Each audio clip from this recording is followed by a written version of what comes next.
皆様ご視聴いただきありがとうございます。ただいまより笹川平和財団主催 SPF チャイナオブザーバー公開フォーラムを開催いたします。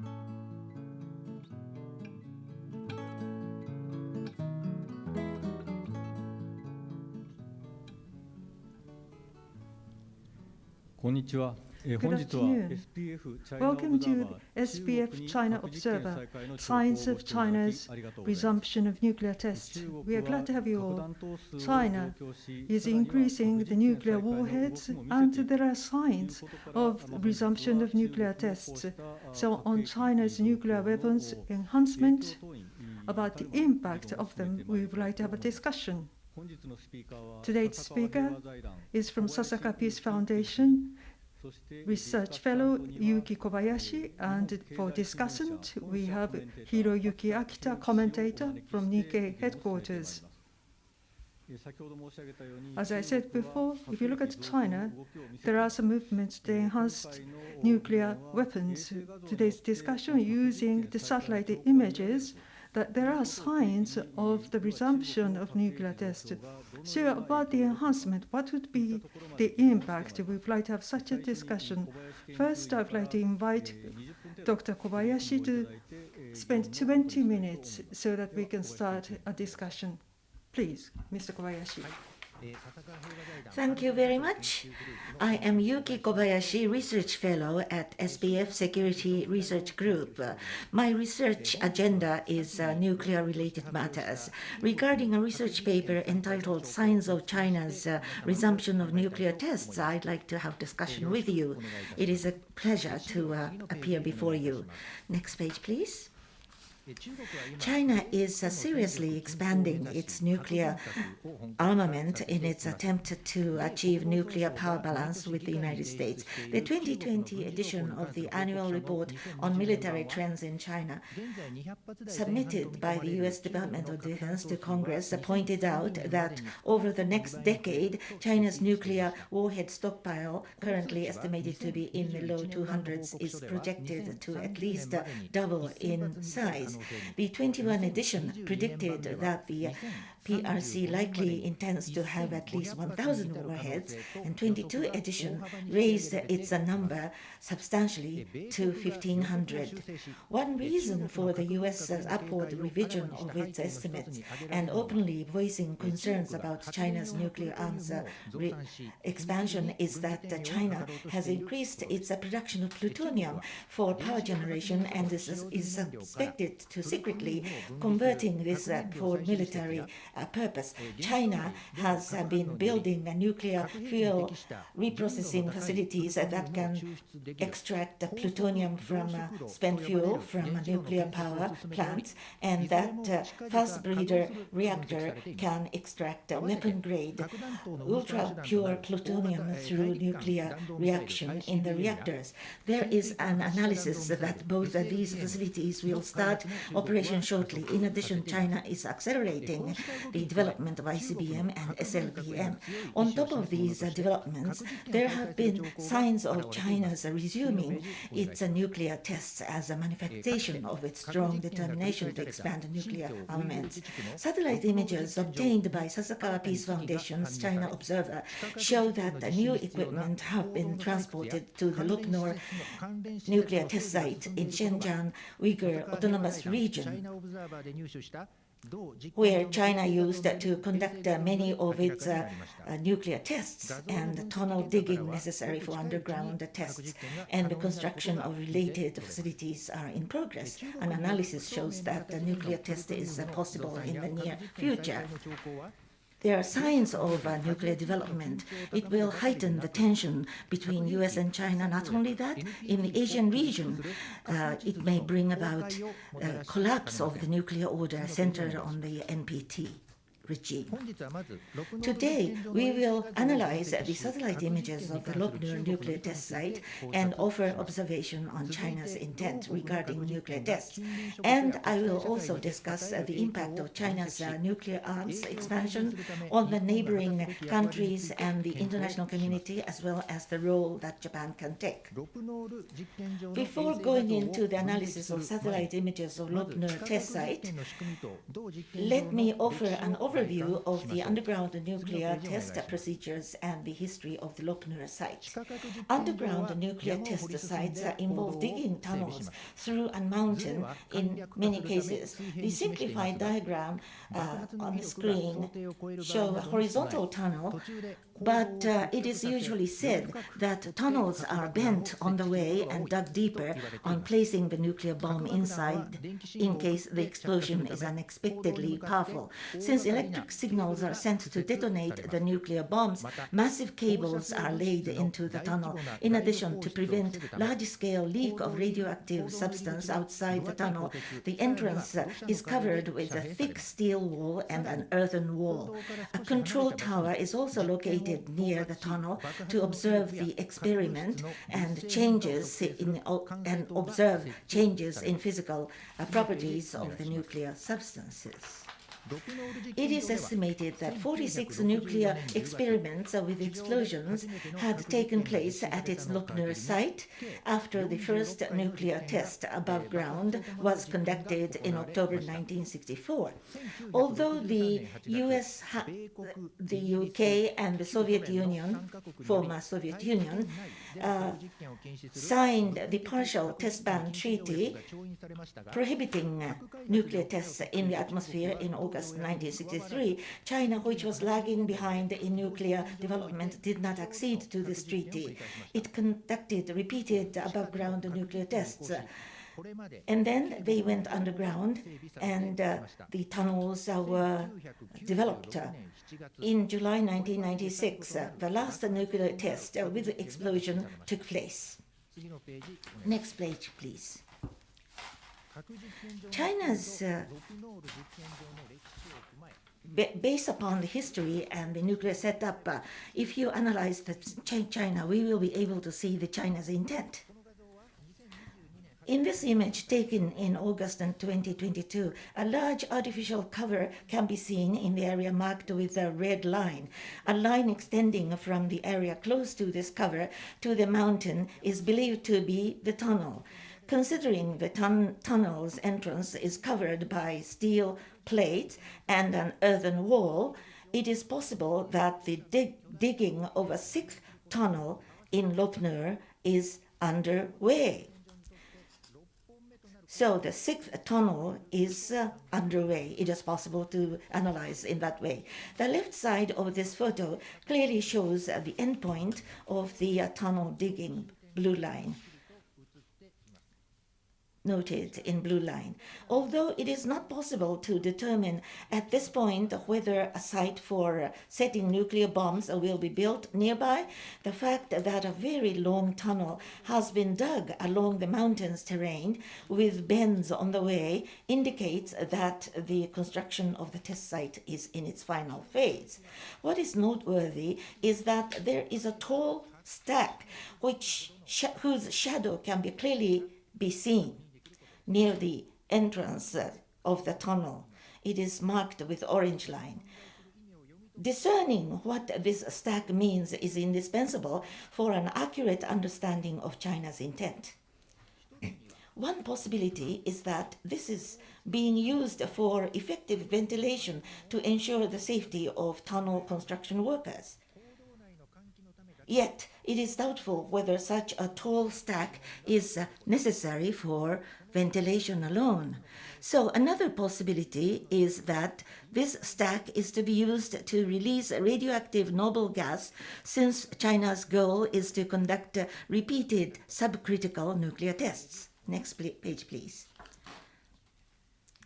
The main purpose of subcritical nuclear test is to observe changes in physical properties of nuclear substances, that is plutonium, by applying shock waves with detonation devices with high-power lasers.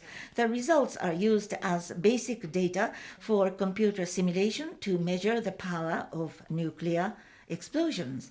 The experiment ends before nuclear substances achieve criticality, which is the phenomenon in which sustained nuclear fission occurs, generating heat and radioactive substances. In nuclear power generation, criticality is achieved gradually to generate heat continuously for power generation, while in nuclear weapons, criticality is produced instantaneously, setting off explosions that come with flares, heat, and blasts. Therefore, there would have been no need to build a massive underground facility to conduct subcritical nuclear tests that do not involve explosions. Next page, please. However, the risk of failure to control criticality still exists, which may lead to explosions. Therefore, even subcritical nuclear tests at the Nevada tech site in the US, shown in the photograph, which has much more advanced subcritical nuclear test technology, are conducted in underground facilities. It is reckoned that China acquired its subcritical nuclear test technology through the 46 nuclear tests with explosions it conducted so far. The 6th tunnel at the Lopner test site is being built to conduct repeated subcritical nuclear tests, and there is a strong possibility that the stack in question is meant to release radioactive noble gas into the atmosphere in case an explosion occurs. Next slide, please. Subcritical nuclear tests may become a major means by which China achieves military power balance with the United States while suppressing criticism from the international community.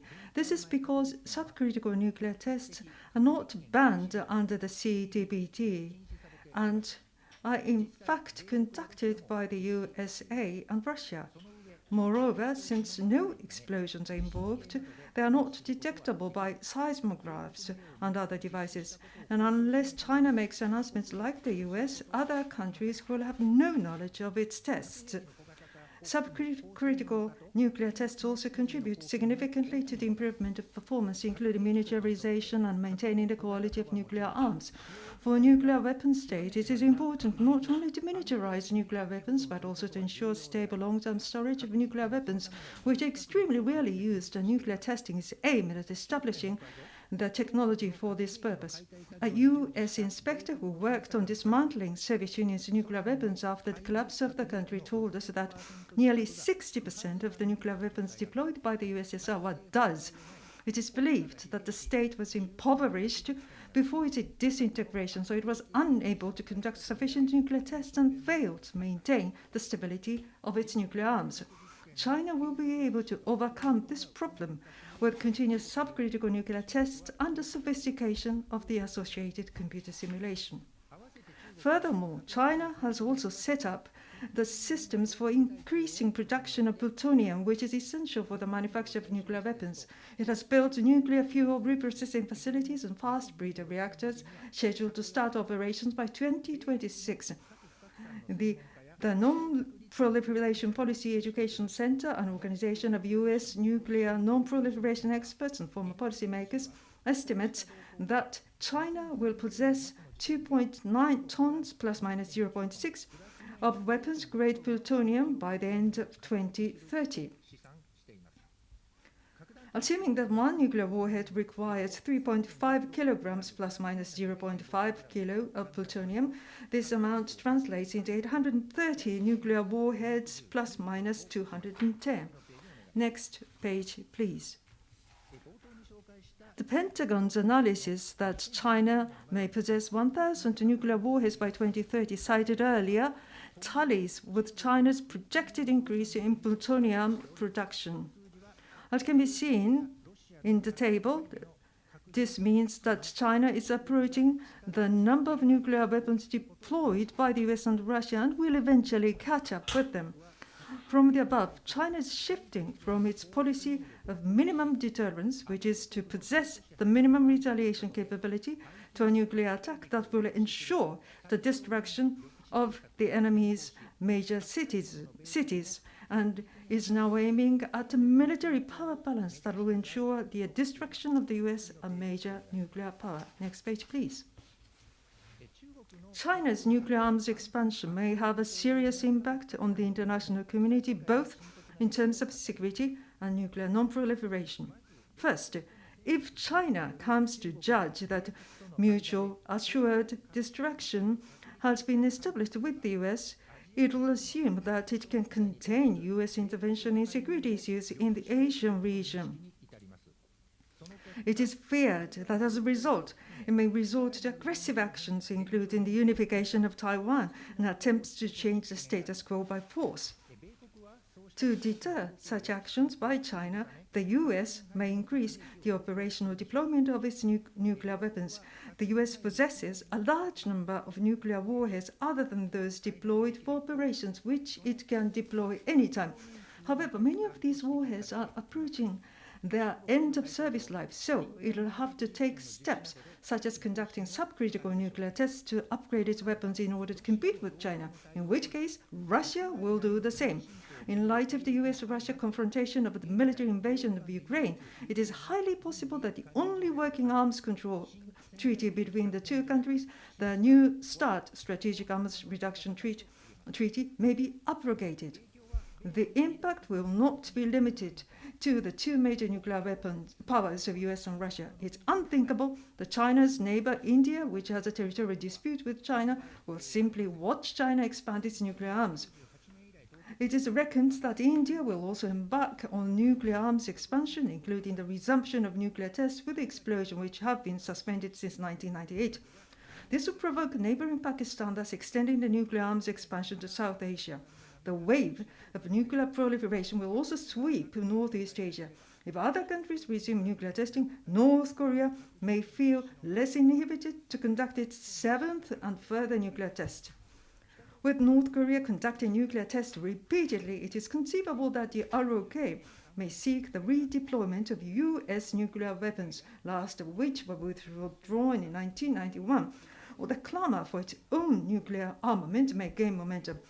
Japan will also be forced to respond. With China's nuclear arms expansion in mind, the national defense strategy drawn up in late 2022 states that Japan needs to fundamentally reinforce its defense capabilities with a focus on opponent capabilities and new ways of warfare. It calls for further strengthening of the Japan-US security alliance to enhance deterrence. It is possible that advocacy of nuclear sharing with the US may come up in the process. The impact on the NPT regime will also be serious. Article 6 of the NPT mandates that the nuclear powers undertake to pursue negotiations in good faith on nuclear disarmament. If the nuclear powers move towards nuclear arms expansion contrary to the wishes of the non-nuclear countries, compliance to Article 6, more countries will drop out from the NPT and the international nuclear order based on this treaty will collapse. Next page, please. So, how should Japan respond to this situation? The first step is to stress the importance of a treaty on nuclear arms control.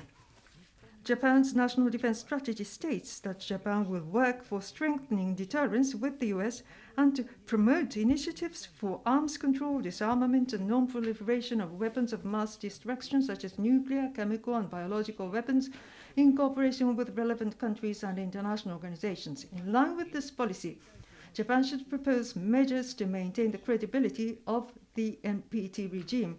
As a US ally, Japan should call on the US and Russia to maintain their arms control treaty, and as China's neighbor, Japan should argue for the importance of such treaties. While in light of the current disparity in nuclear capability, it is not realistic for China to participate in the US-Russia arms control treaty. China's initiating discussions with the US on arms control immediately will enhance the transparency of nuclear arms and contribute to improving the regional security environment. It is necessary for Japan to calmly call on China to understand that arousing suspicions in other countries and triggering a nuclear arms race under nuclear proliferation domino effect through its nuclear arms expansion is not in its national interest. As a more concrete contribution to the prevention of nuclear arms expansion in China and the world, it is also important to call for the introduction of the surveillance and other technologies developed by Japan to prevent the diversion and peaceful use of nuclear energy into the development of nuclear arms. So Japan is the only non-nuclear country allowed to extract plutonium from nuclear fuel cycle facilities for reuse in fast breeder reactors. This is because, as the only atomic bombed nation in the world, Japan has fully cooperated with the IAEA in handling nuclear substances that can be converted to military use and established the surveillance technology to prevent conversion of such substances for use as weapons. Such surveillance technology at nuclear fuel reprocessing facilities has been favorably cited by the US Department of Energy, which states recommending the installation of Japan's surveillance technology should be considered for countries introducing nuclear fuel reprocessing in the future. By calling for the introduction of the Japan model by nuclear powers not required to receive IAEA inspections, including China, and building up its initiatives to prevent the conversion of civilian technology for use as weapons in the future, Japan will enhance its credibility in the international community as a country promoting nuclear non-proliferation. The Japanese government should exert utmost effort to lead the way to strengthening nuclear disarmament and non-proliferation, making full use of such technology as a diplomatic tool. Next page, please. Thank you so much for your kind attention. Dr. Kobayashi, thank you very much. You talked about Lopnor and satellite images were shown.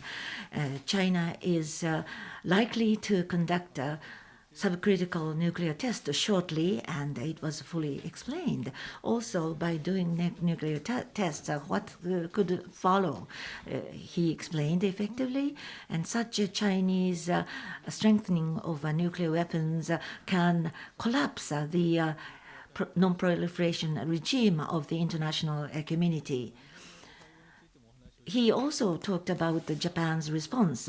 I think this is something that we would like to discuss further later on. First of all, I'd like to ask Mr. Akita, China, by employing such nuclear weapons, what is going to be possible for China?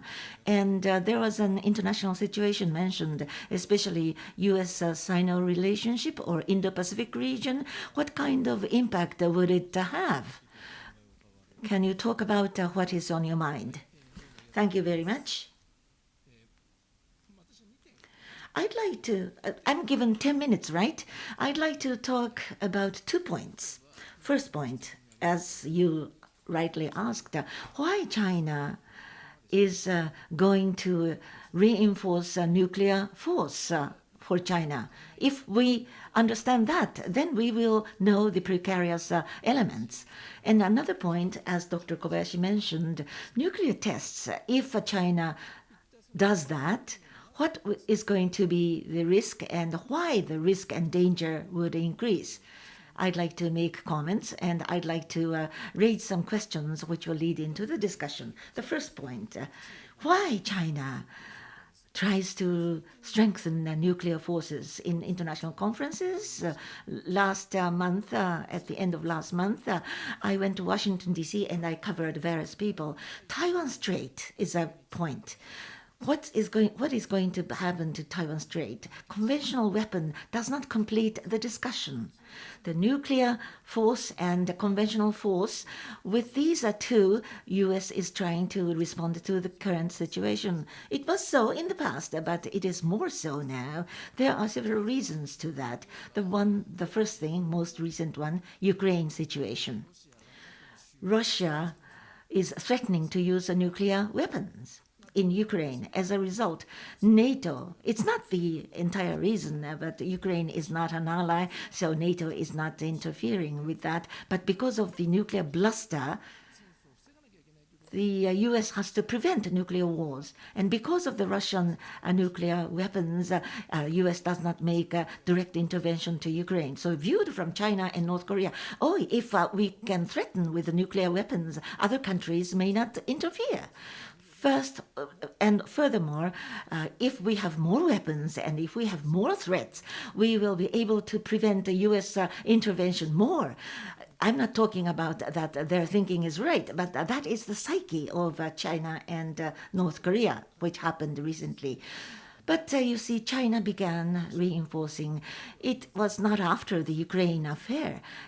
I think there is a different reason for China doing that. My understanding is this: Taiwan Strait. The Taiwan is to be integrated by force. If she does that, as Dr. Kobayashi mentioned, it can prevent the intervention from US. The nuclear threat can be presented, New York and Los Angeles. Can you tolerate the destruction of these cities? And by threatening in this way, China can prevent the interference from US. So I think it shows, I think there is a situation which is very dire for China. For example, in January, CSIS issued a report, 24 patterns of scenarios.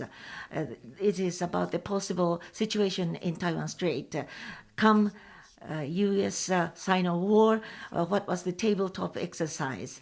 24 patterns were tested. In terms of a pattern, US will move on to, and Japanese bases would be attacked and Japan will join. What happens?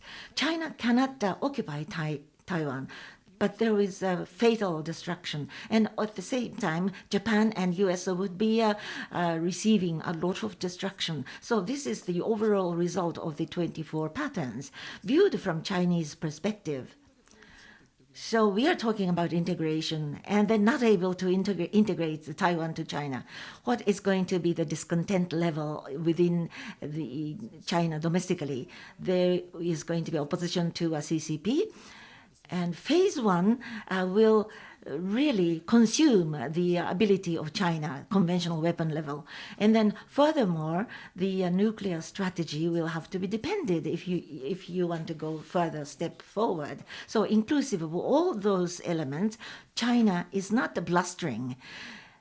I think China would like to create a situation which will scare the United States. To that extent, China is increasing the arsenal. Now, the second point. Already, as I mentioned, more than 200 warheads are available in China, reaching the United States. Los Angeles can be destroyed many times. They have the power to do that. And how come they do nuclear tests? There are two reasons for that. The first one is, as was mentioned, Russia, when it collapsed, a lot of duds created, not usable. More than 50% were duds. So you have to maintain the weapons. So in that sense, nuclear tests are necessary. That's one reason. But another disturbing reason, this is the question that I want to ask Dr. Kobayashi. If they don't have tactical weapons, they will develop tactical nuclear weapons in order to establish the technology. Maybe they want to do the nuclear tests. What do I mean by that? The nuclear weapons reaching the United States. Once you use it, there will be massive retaliation. So it is going to be the last resort. That's the end. If you use it, it's the last resort. It is a very expensive weapon. You attack Tokyo and it will destroy it. It's going to be the apocalyptic results. So maybe it can be used for blustering or threatening, but you can't use it in reality. That's on China's mind.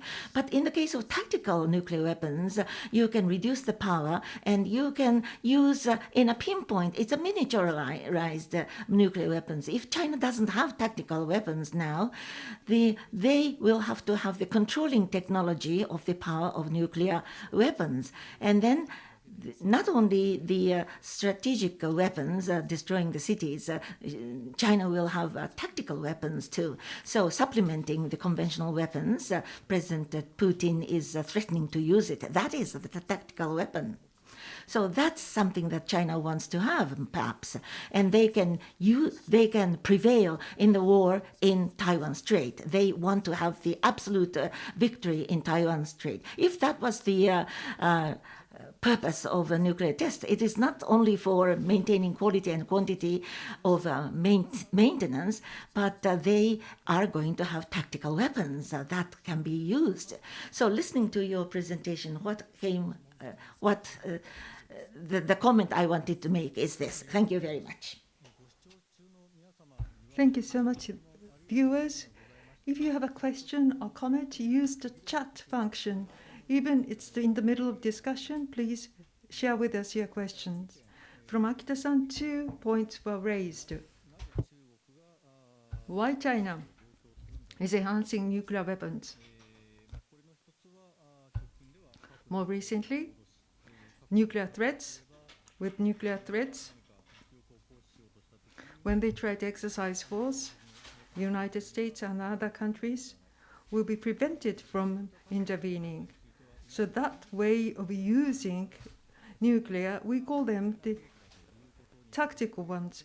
Strategic nuclear weapons cannot be easily used, but tactical ones, they can be used they can be used for threats, but in a way, it's used more or less like strategic ones. So some people say that the name tactical nuclear weapons is not really appropriate, but they are nuclear weapons with lower output. Now, secondly, the significance of conducting tests, this low output nuclear weapons, in order to realize them, China perhaps needs nuclear testing. Dr. Kobayashi, subcritical tests, by conducting such subcritical tests, this output, limit or control the output. Now, will that become possible? Probably 46 nuclear tests have been conducted, but for bigger ones using perhaps strategic nuclear weapons.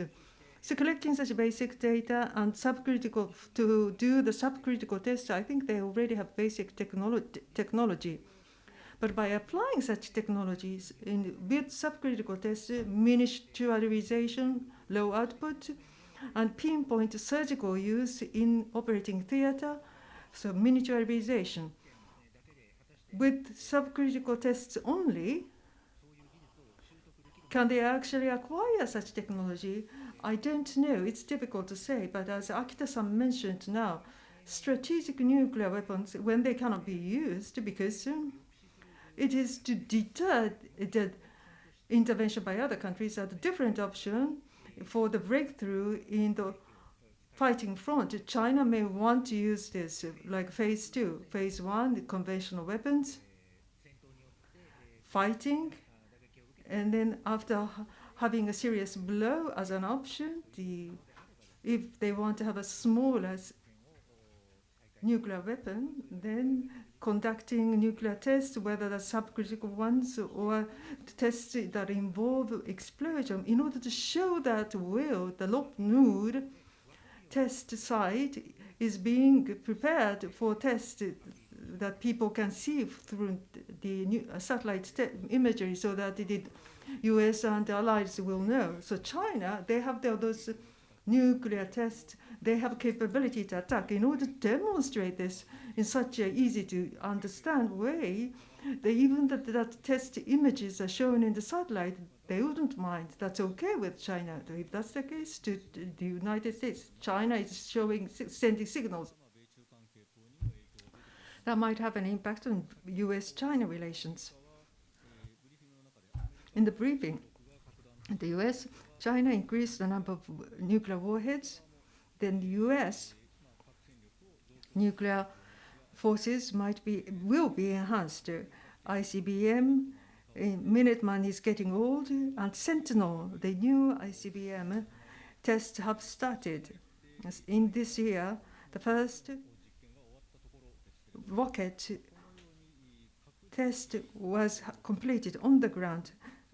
So will there be arms race of nuclear arms? If that's not the case, what will be the solutions that the United States might try to come up with?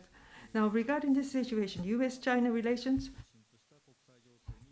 or on the international situation, what will be the impact?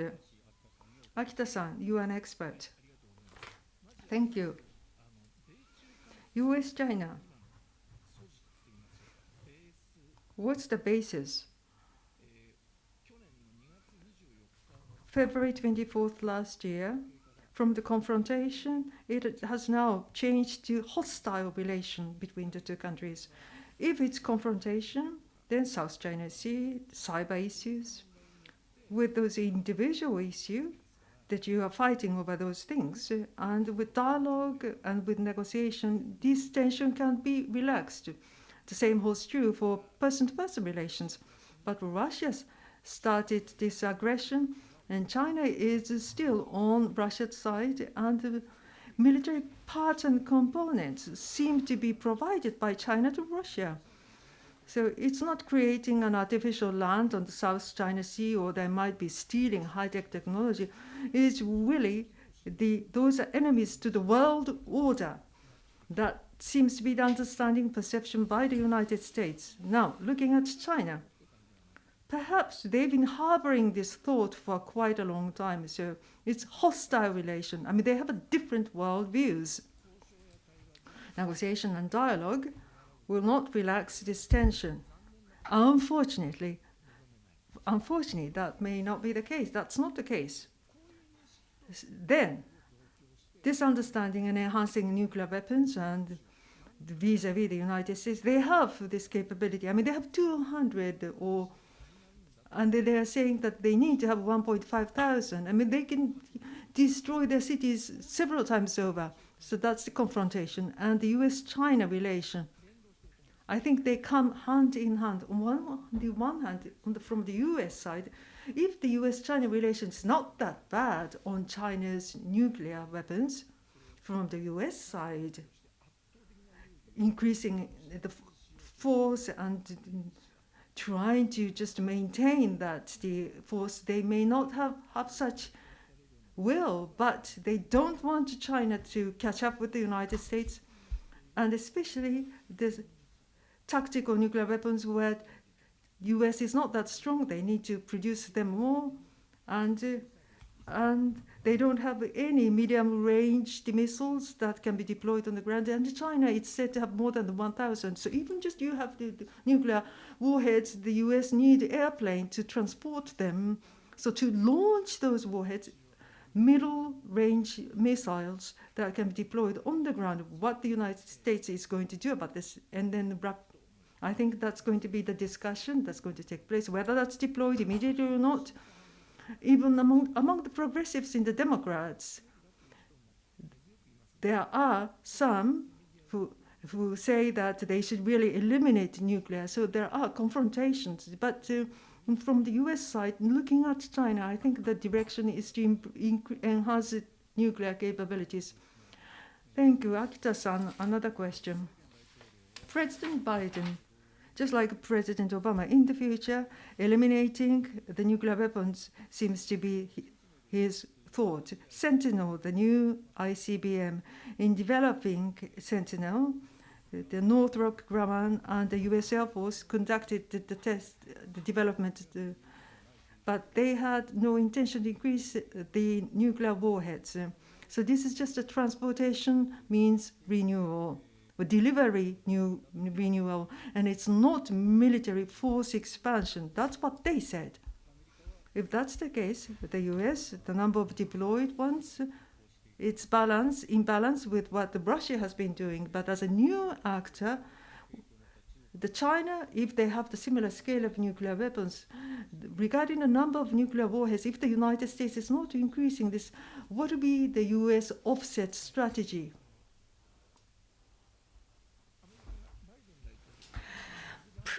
President Biden said that he is not increasing the number of warheads, but earlier or sooner or later, he has no choice but to increase the number of warheads. Why do I say that? Because it is the existential question. It is more important to consider the existential question for the United States. What do I mean by that? President Biden said that ICBM will be tested, although the number of warheads would not be increased. It's almost like a mixture. It's a Democrat administration or Democratic Party. Biden-like security realistic views are not the only people. So-called progressive people are 50% of the Democrats, and within the administration, many of the progressives are included. And during the Obama days, they pursued the world without nuclear weapons. And many of the progressives are remaining within the State Department or Pentagon as the person in charge of the arms control and other strategic matters. Of course, within the Democratic Party, there are people who are saying that nuclear weapon, very important. So it is almost like water and grease, if you will. So they will not meet eye to eye. So ICBM was tested. On the other hand, the progressives shouldn't be angered. They shouldn't leave. So it's not increasing the number of warheads. You see, we are only testing the ICBM. That's the logic. So they are sort of at loggerheads. If China increases the number of warheads, then the nuclear forces will have to be strengthened by the United States. They have no choice in a couple of years. Thank you very much. To avoid any misunderstanding, it was not President Biden who said the warheads is not going to be increased. There was a comment by the joint Northrop Grumman and the Pentagon. It was a joint statement. Now, the China. The U.S. increases nuclear forces, then in order to deter, the China will increase its nuclear forces. But do you think that China can increase nuclear force to that extent? You talked about the nuclear test sites, and the fast breeder reactor will be able to produce ultra pure plutonium, weapon grade. Now, faster breeder reactor will need some fuels. MOX fuel will have to be fabricated. So the original fuel, do you think that China can procure that original fuel for fast breeder reactor? In order to move a fast breeder reactor, you need plutonium or uranium. Highly enriched uranium is necessary. And in fact, China cannot self-supply those elements. Regarding uranium enrichment, China ranks the 4th in the world in terms of volume. They are enriching world's 4th volume. In normal reactors, in light water reactor, nuclear power generation would be supplied with the uranium enrichment in that sense. The Chinese uranium enrichment comes from Russia. In transferring technology, the 5%, more than 5% of uranium enrichment is not possible. That's the way transfer of technology is done. Fast breeder reactor will require uranium-235. More than 18% enrichment has to be achieved. So China cannot self-supply. Now, with respect to plutonium, as of now, 1,000 or 1,500, those numbers are mentioned. But in order to increase the level to that level, the fast breeder reactor will have to be operated in order to get the plutonium. So you don't have that enough. In order to operate a fast breeder reactor, you need plutonium at the level of 1.8 tons. 600,000 kilowatt is the fast breeder reactor, nuclear reactor in China. So you need 1.8 tons, which have to be inserted into the reactor. 1.8 tons. 500 to 600 warheads would be the equivalence of that plutonium. So you insert that amount to fast breeder reactor and increase the production of plutonium. That is contradictory. You are slowing down the nuclear weapon development. So highly enriched uranium would be supplied by Russia. That is the possibility. And at the hearing at United States Congress, it was much discussed. It is not only the Atomic Energy Corporation, it is the strengthening of the Chinese nuclear force. So Biden administration should have some countermeasures. That was discussed. Thank you very much. It means that the Chinese strengthening of nuclear force has the background support from Russia, you sort of implied. So Russia, so it has the implication not only the U.S.-Sino relationship, but other neighboring countries, surrounding countries, other countries' deterrent efforts will have to be impacted. It means that it will leave a very serious impact to the international situation. Mr. Akita, looking at China going forward, actually the uranium is supplied. Probably they can get it from Russia, and it will be strengthened, and U.S. will rise to the occasion. So Chinese nuclear weapon utilization will have to be deterred. U.S. government will have to make efforts. It is contesting forces. How do you see this future situation? Amongst the security experts of the United States, there is a grave concern, which is that China will strengthen the nuclear capability, and between U.S. and Russia, the nuclear force is limited. That is the START. That was the treaty, and the START will expire. Then U.S., China, Russia, on equal footing, will increase the nuclear capability. In order to control that, a tripartite consultation is necessary. But the current situation, including Ukraine, Russian aggression to Ukraine included, the looking into Sino-US relationship, it's not possible to have tripartite consultation. That's the first point. So there is no stopgap. Hiroshima, Nagasaki, since Hiroshima, Nagasaki, the nuclear arms control was by far between U.S. and Russia, because those two countries had overwhelming volume of weapon. Human relations, one-on-one, you can have a negotiation, but if there are two friends against one adversary, three people, the consultation does not work very well. That's the first point. Second point, within the United States, nuclear deterrence superiority has to be maintained. In order to do that, until now, Russia was the focal point, but now China is rising. Just like Russia and China putting their number together, U.S. has to have the nuclear force. In other words, you can't have the peace of mind if you don't have the equal number. So it means that U.S. will have to increase its nuclear force. So it's a triangular relationship. 2 + 1, shall I say. So this nuclear disarmament regime of that structure is very difficult. I think this is going to be a challenging question for all of us. It is very difficult to find a solution from this question. It is of grave concern. Thank you very much. Now, listening to Akita-san, first of all, immediately, China will find it very difficult to come to the arms control table. And then U.S. will unilaterally increase the stockpile of nuclear weapons. That's difficult.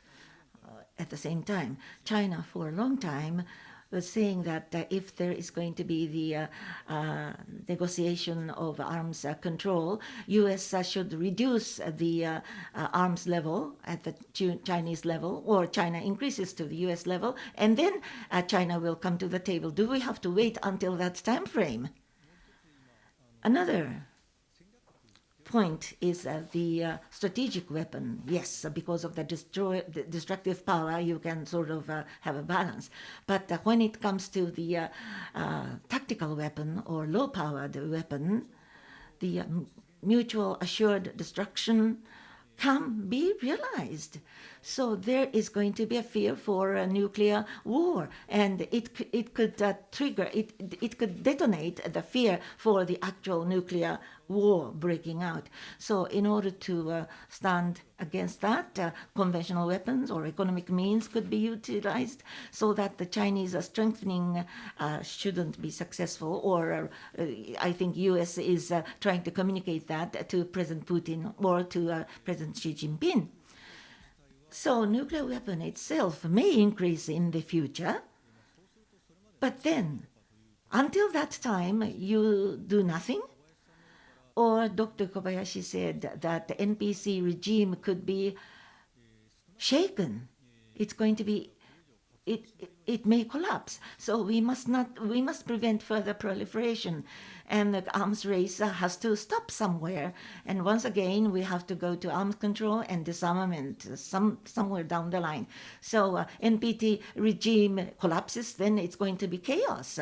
Now then, so NPT regime may collapse. Can you talk about it, Dr. Kobayashi? First of all, China, today's theme, the signs of the resumption of nuclear tests by China. In relation to this, China, with economic cooperation, through economic cooperation, they are trying to enhance their sphere of influence. Latin America's African countries, often referred to as the Global South. Non-allied countries, they have this non-allied movement. Non-allied countries, within the NPT, they are really demanding strongly nuclear disarmament. In the last fiscal year, last year, August last year, at the NPT Review Committee, they demanded strenuously nuclear disarmament. They are, of course, against the resumption of the tests, and regarding the CTBT, they want the early ratification of the CTBT. If China conducts a test that involve detonation, they will be so disappointed.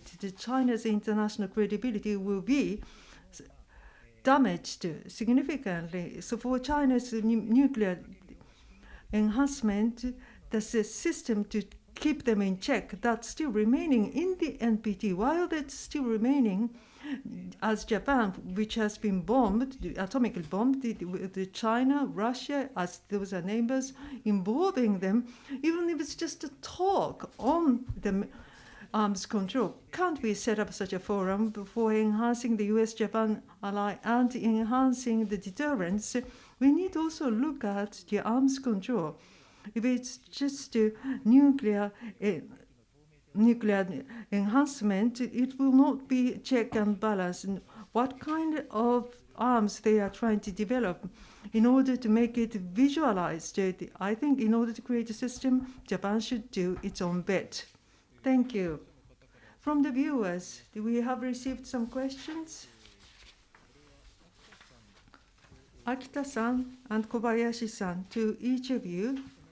The same question to both of you. Now, China, developing such low output nuclear weapons. The US and India, what kind of measures are being planned? Do you know? Also in China, by doing the arms control, does China benefit from the arms control? Kobayashi-san. I don't know about India, but as I said before,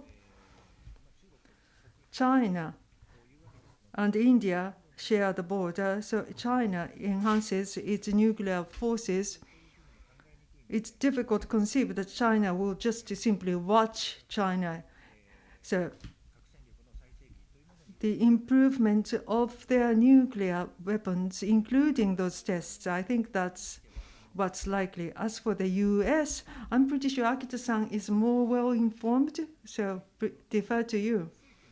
Now, during the Trump administration, and it came up, and I think it will re-emerge. So the smaller, low-put nuclear weapons, once again, the United States might develop them and deploy them. So that's one discussion taking place. With the Biden administration, as I said before, there are many progressive people. So at the moment, there is not a heated discussion. But if China has tactical nuclear weapons, then strategic nuclear bombs are much more conducting deterrence with the strategic ones, because there are more tactical weapons. I mean, if the number of rifles increased and you are trying to increase bazooka, that's dangerous. So while they have them, at the moment they don't have so much tactical weapons, so increasing tactical nuclear weapons to strike a balance with what China has. That kind of a discussion. As China really develops those nuclear tactical weapons and then deploy them, at the moment we don't have the reliable information. It's not proven, but if that becomes clear, such countermeasures, I think, might be discussed more heatedly. Now, India, I'm not really an expert on India, but look at Pakistan. My understanding is that their nuclear strategies, I mean, India has overwhelming conventional weapons. Using nuclear tactical weapons in operating theater in order to have an upper hand, they have those weapons, as they say. So in that sense, India, in vis-a-vis Pakistan, the threats of tactical nuclear weapons, I think India is already thinking about how to respond to them. What's the kind of structure or the system about India's nuclear strategy? I'm not an expert on this, so I don't know. Thank you. So for China, arms control, what are the benefits? So in controlling the economic cost, lowering that cost, but the security must be there, and then there must be deterrence, just like the US and USSR in the past. US and as we have been discussing, not just the strategic nuclear weapons, but the nuclear ones that are on the middle range to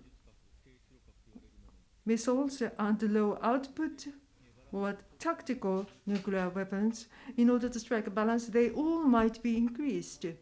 China, economically, as long as they think they have capability, it's unthinkable that they are lose interest in this. But in order to develop and maintain the nuclear weapons, it's really costly. So sometime in the future, not just the United States, but China will have some intention to control such economic cost. In that case, regarding the deterrence between the US and China, how it's going to work, the United States will not intervene in what China wants to do, then the US allies cannot really accept such US moves. So how to strike a balance, that will need to be looked at. We have 3 minutes left. So finally, as Dr. Kobayashi mentioned, about the NPT, to maintain NPT, and also paying close attention to the arms control. Specifically, are there anything that we can do from both of you? Just one word from both of you, please. In May, Japan, as the president, and in Hiroshima, which was bombed, we're going to have a G7 Hiroshima summit. Japan and Prime Minister Kishida Fumio taking initiative.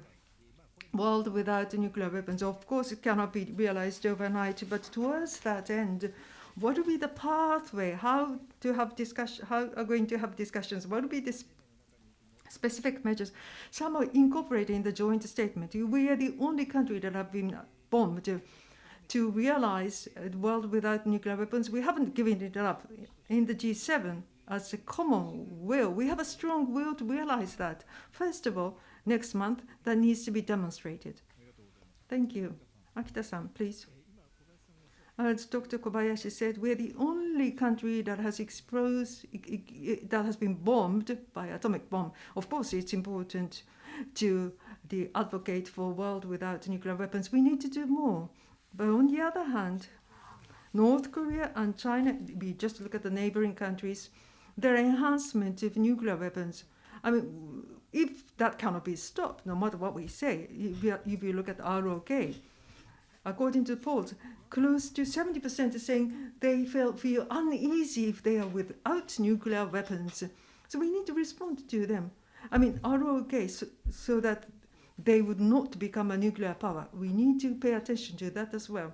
North Korea's nuclear threats, including tactical ones, as the threats are increasing, the US, Japan, and the ROK having a good discussion as the threats increase by enhancing the nuclear deterrence of the United States. While there are those people who feel uneasy in ROK, and there are also Japanese people could harbor the same uneasy feelings. So enhancing the nuclear deterrence of the United States is necessary. Otherwise, those countries that feel uneasy without nuclear weapons among the US allies and other countries, there will be increased number of countries feeling that way. So enhancement of the deterrence, together with the US and ROK, we need to address that. Thank you very much. We are counting on the U.S. Nuclear deterrence. We are in a position to support U.S. Other means, conventional weapons, economic means, using them, we should show that nuclear threatening is not going to be successful. Without nuclear weapons, we can exercise a deterrence in this way. I think we need to show that. To that end, upcoming summit is something that we are counting on Mr. Kishida's leadership. Today we had the discussion by Mr. Akita with the keynote speaker of Dr. Kobayashi. So the theme was the signs of resumption of nuclear tests in China. Thank you very much for listening to this program. Thank you very much. 以上で笹川平和財団主催 SPF チャイナオブザーバー公開フォーラムを終了いたします。ご視聴ご参加いただきありがとうございました。